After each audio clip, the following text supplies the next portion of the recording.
Bom dia a todos, eu prometo ser bastante breve. Eu já passei dos 2/3 da normalidade da vida. Espero muito ainda. Espero colaborar bastante com o meu país, assim como ter a colaboração de todos vocês.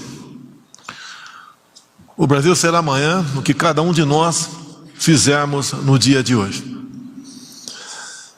Eu aprendi cedo como resolver muitos problemas, é se colocar no lugar daquela pessoa que tem o problema a ser resolvido.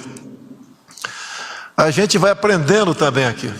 Estão vendo aqui que o evento é sobre a Caixa Econômica, mas quem abocanhou sem querer o evento foi o Tarcísio. Nós mostrando obras aqui dele. O homem tem uma capacidade excepcional. Podia estar aí fora ganhando 10 vezes mais do que ganha aqui. E fazendo um trabalho honesto, como faz no Ministério. Aprendendo com o Pedro Guimarães, mostrando aí aos homens do mercado, presidentes e diretores de bancos, que essas pessoas também têm coração. A forma como Pedro Guimarães se expressa é a comprovação disso daí. E ele me lembra muito do que meu pai dizia, né? Aquele que esquece seu passado está condenado a não ter futuro. E ele sempre fala da vida difícil que ele teve e de onde chegou e onde fortuitamente nos encontramos nos Estados Unidos bem antes das eleições. Quando de repente eu estava falando com uma plateia de economistas, logo eu, quem entende economia é o Paulo Guedes, e vi lá na plateia a Zélia Cardoso de Mello, e eu falando de economia para ela. É a vida. As coisas acontecem na nossa vida. Mas dizer uma coisa muito importante para vocês. Desculpa, eu falo pela minha idade, não pela função que tenho no momento aqui, presidente da República.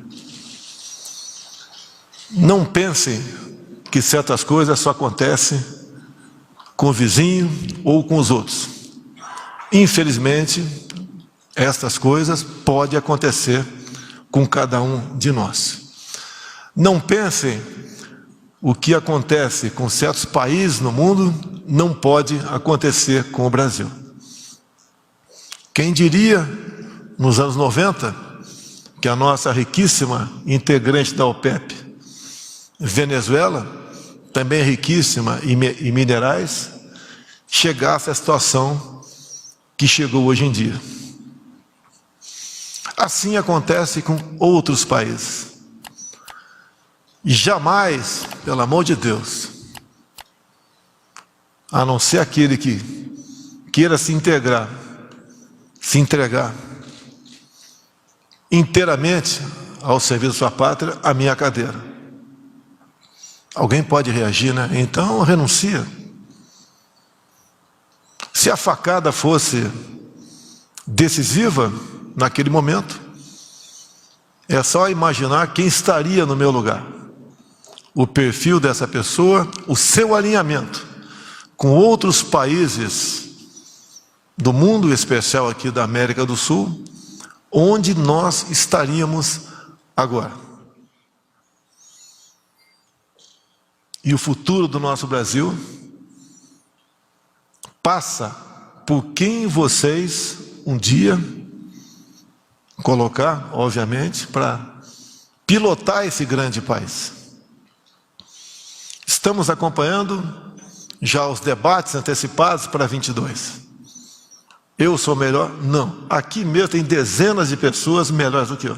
Se for para olhar para o Brasil, são milhares de pessoas melhores do que eu. Mas quis o destino que caísse, que o governo, a presidência, ficasse comigo, sobrevivendo a facada, uma eleição completamente atípica, que não vai acontecer nos próximos 100 anos, outra igual a essa, e nós devemos aproveitar a oportunidade que Deus nos deu, para cada um dos presentes aqui, em especial para os ministros. 1000 dias de governo. com uma pandemia que muitos acham que o que acontece hoje, no tocante à economia, inflação, preço de combustíveis, de alimentos, entre outros problemas, está acontecendo porque eu sou presidente, e não em grande parte pelo que nós passamos, estamos passando ainda. Notícia agora, não confirmei, mas gás no Reino Unido, 300% de reajuste. Combustível nos Estados Unidos, esse eu tive lá, 40%. E alguns podem falar, o que nós temos a ver com o que acontece em outro país? O mundo todo está conectado. Uma decisão minha, uma fala minha equivocada ou distorcida, que é muito comum, mexe com a bolsa, mexe com o preço do dólar, aí vai nos combustíveis. Alguns acham que eu tenho o poder de decidir as coisas dentro da Petrobras. Nos Estados Unidos, ninguém culpa o governo pelo que acontece nos combustíveis. Aqui, o grande acionista é o governo federal. Mas temos normas, temos regras, tem lei da paridade e tantas outras coisas. Quando eu resolvi mudar o presidente da Petrobras, a mesma perdeu 200, dezenas de bilhões de reais. E me acusaram de interferir, é um direito meu. Como a revista Veja perguntou para mim se eu trocaria o Paulo Guedes. Trocar o Paulo Guedes, se for para trocar, tem que trocar com alguém com uma política diferente da dele. Senão é trocar 6 por meia dúzia. Como o FMI está vendo a economia no Brasil? Como ele mesmo disse, como nós nos comportamos durante a pandemia, se não tivesse alguém da garra dele, será que teríamos caído apenas, que é bastante, 4%, enquanto outros países caíram em média 9%? Como é que seria a recuperação do Brasil? Quando se fala do coração do Pedro da Caixa, em grande parte, o auxílio emergencial passou pelo coração do Paulo Guedes. Qual economista queria estar no lugar dele com aquela pandemia, tendo que fazer coisas completamente diferentes daquilo que ele se preparou ao longo de toda a sua vida, que nunca esteve na política, que resolveu acreditar num matuto como eu, no primeiro encontro nosso, aproximadamente 10 meses antes das eleições. Eu confesso, quando fui para o encontro com o Paulo Guedes, logicamente estudei um pouco da vida profissional dele, eu falei, o que ele viu em mim? Ele deve talvez ter pensado a mesma coisa. Mas nós, parece que foi um bom entendimento à primeira vista. Calcado o quê? O meu relacionamento com ele, como com qualquer um dos outros 22 ministros, é na confiança e na lealdade de mão dupla. Não pode ser só do ministro para mim, tem que ser de mim para o ministro também. Ninguém trabalha sob pressão. Trabalha com observações, como hoje estive com o ministro Bento, conversando sobre a nossa Petrobras. O que nós podemos fazer para melhorar ou diminuir, o preço na ponta da linha? Onde está a responsabilidade? Onde eu usei muito nos últimos dias, uma outra passagem bíblica, Por falta de conhecimento, meu povo pereceu. Nós temos que ter conhecimento do que está acontecendo, antes de culpar quem quer que seja. Só assim nós podemos ter soluções para o nosso Brasil. Ninguém tem o que nós temos. Essa semana viajarei, a partir de amanhã, para vários pontos do Brasil, não só fazendo entregas, bem como mostrando o que está acontecendo. E aí que eu peço para cada um de vocês, se coloquem no meu lugar, ou então coloquem aquele outro que não chegou no meu lugar. Como estaria o Brasil hoje em dia? Quando se fala em 1000 dias sem corrupção, eliminou-se a corrupção? Obviamente que não. Pode acontecer problemas em alguns ministérios? Pode, mas não será da vontade nossa. Nós vamos buscar maneira de, obviamente, apurar o caso, e tomar as providências cabíveis com outros poderes sobre aquele possível ato irregular. Mas diminuiu muito a corrupção no Brasil, muito. Hoje tem um ministério que está cada vez mais casando com o próprio legislativo.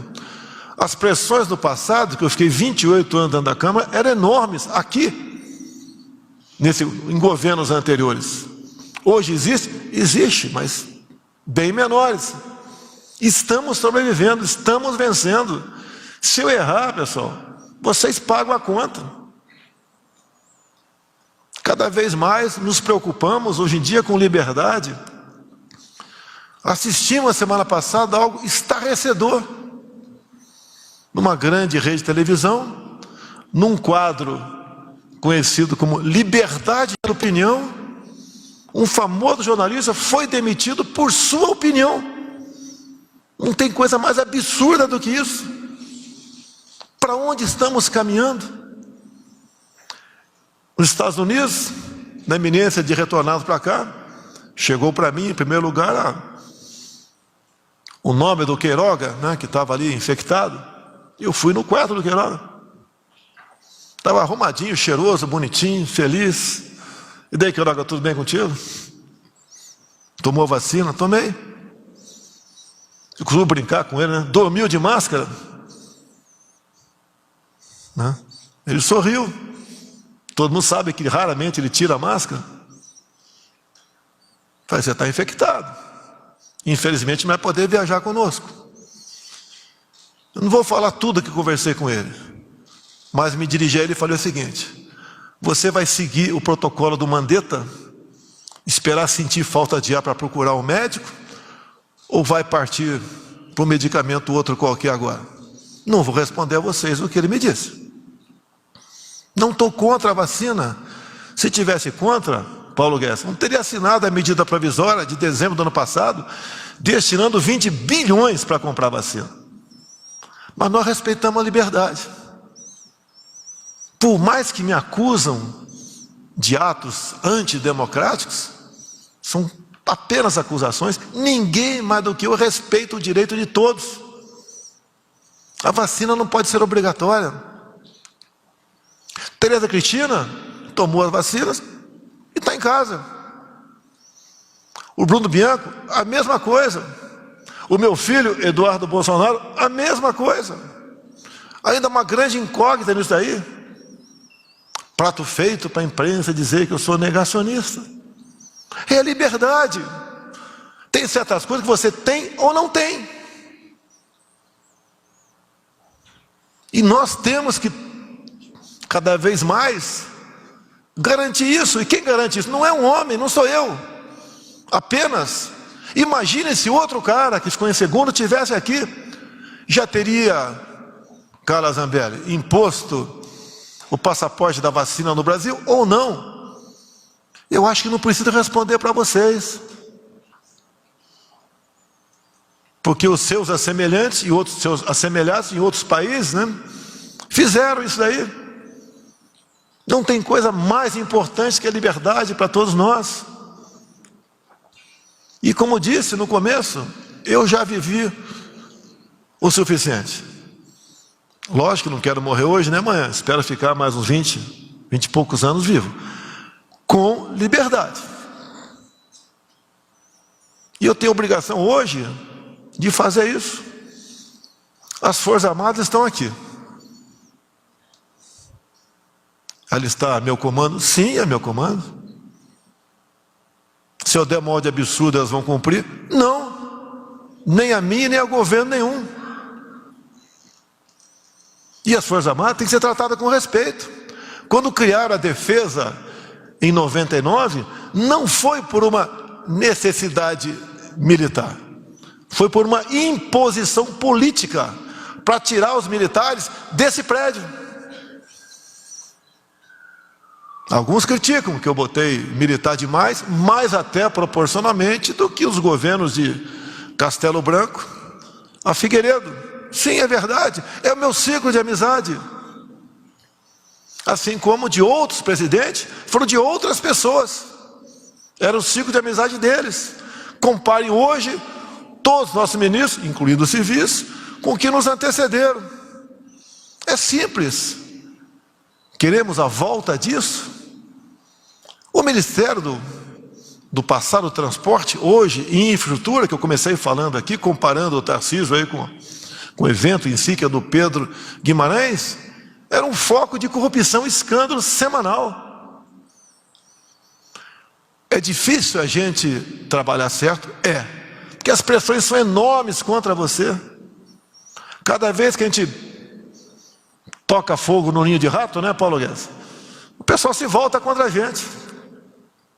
Agora, que cada vez mais se está se entendendo no Brasil, é que todos nós, trabalhando pela nossa pátria, ela será melhor para todos nós. É simples.